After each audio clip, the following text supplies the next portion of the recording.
Puji Tuhan, selamat pagi saudara, kita bertemu lagi dalam kasih Tuhan. Kita bersyukur untuk kemurahan Tuhan, kasih karunia Tuhan yang terus melimpah atas hidup kita, orang-orang percaya kepada Tuhan Yesus.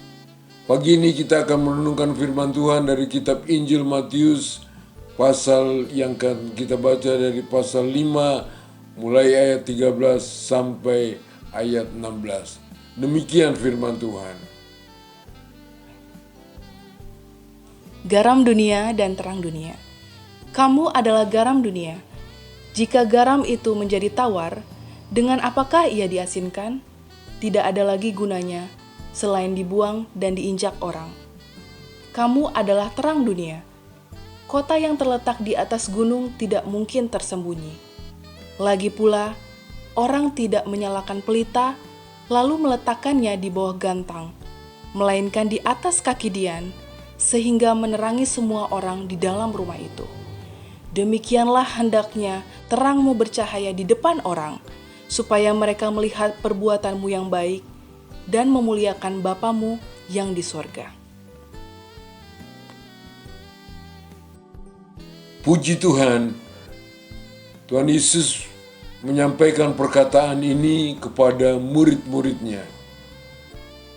Murid-murid adalah seorang yang percaya kepada Tuhan Yesus, yang juga bergabung dengan orang-orang percaya lainnya dalam sebuah gereja. Dan kalau dia menjadi anggota gereja, maka kemudian dia dimuridkan untuk menjadi seorang murid Kristus.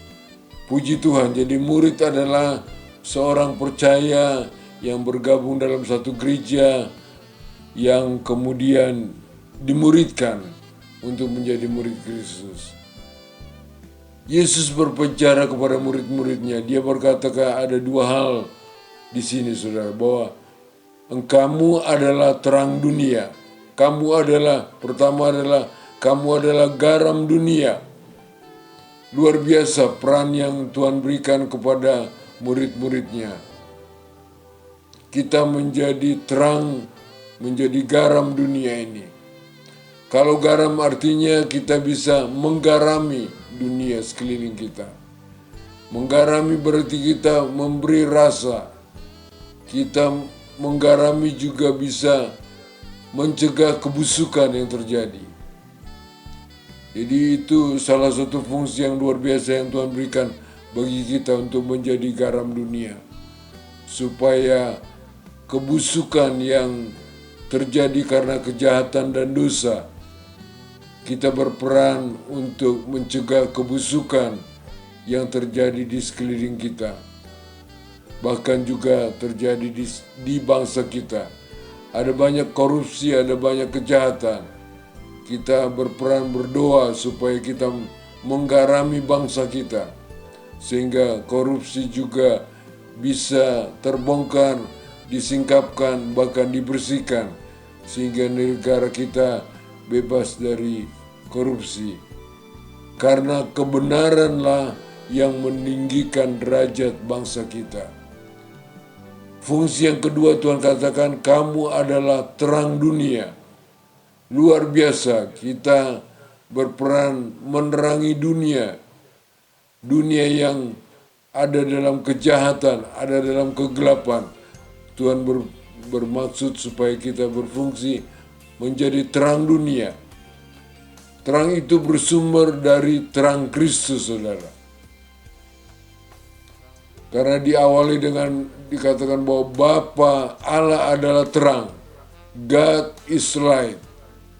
Kemudian Yesus sebagai putra tunggal Allah, dia berkata bahwa aku adalah terang dunia. I am the light of the world. Dan puji Tuhan, Yesus adalah terang dunia. Dia katakan bagi setiap orang yang percaya kepadanya, yang menjadi muridnya, dikatakan kamu adalah terang dunia. Jadi kita menjadi terang dunia sebagai murid Kristus karena kita memiliki terang Kristus dalam hati kita. Tuhan ingin supaya terang itu bercahaya. Terang itu dinyatakan lewat perbuatan baik yang kita lakukan. Yesus berbicara kepada murid-muridnya ini ketika dia berbicara di atas gunung, di atas bukit. Biasanya Tuhan Yesus berbicara di tepi pantai Danau Galilea. Tapi kali ini Tuhan Yesus berbicara di bukit yang sangat terkenal dengan khotbah di atas bukit. Ini adalah bagian dari khotbah di atas bukit. Bahwa kita menjadi terang dunia.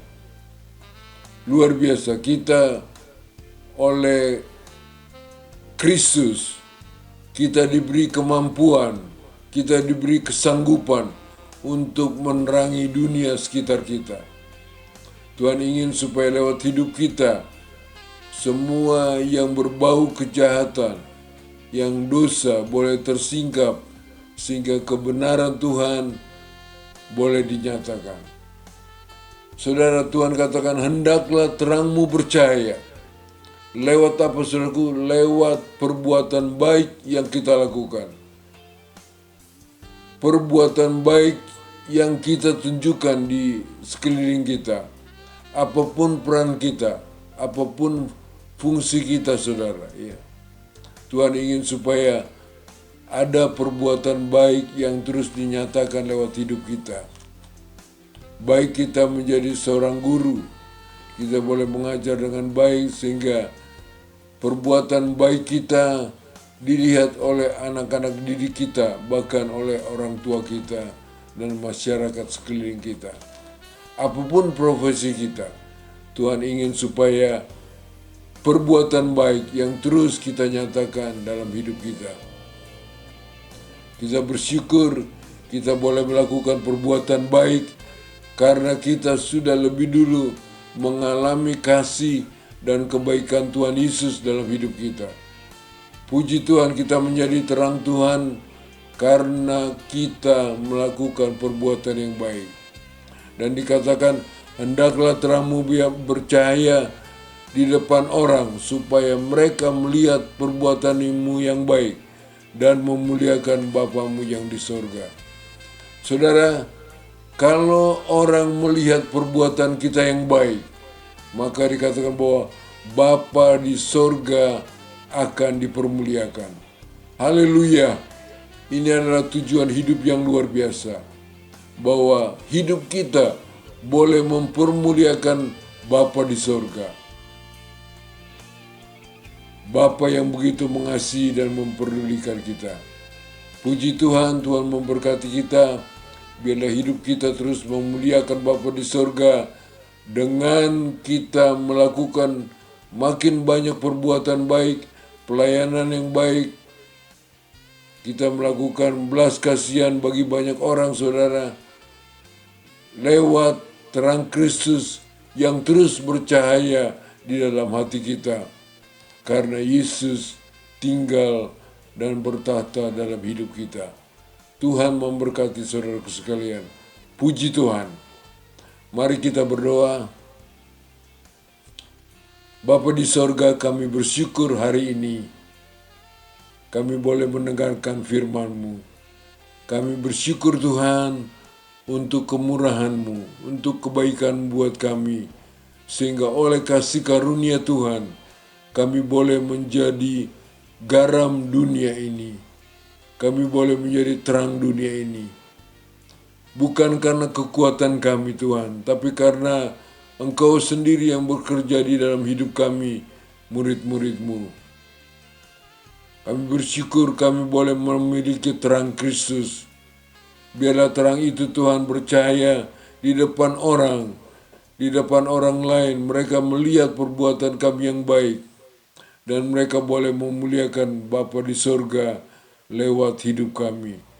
Dimuliakanlah nama-Mu di dalam nama Tuhan Yesus, Juru Selamat kami hidup dan yang luar biasa. Haleluya.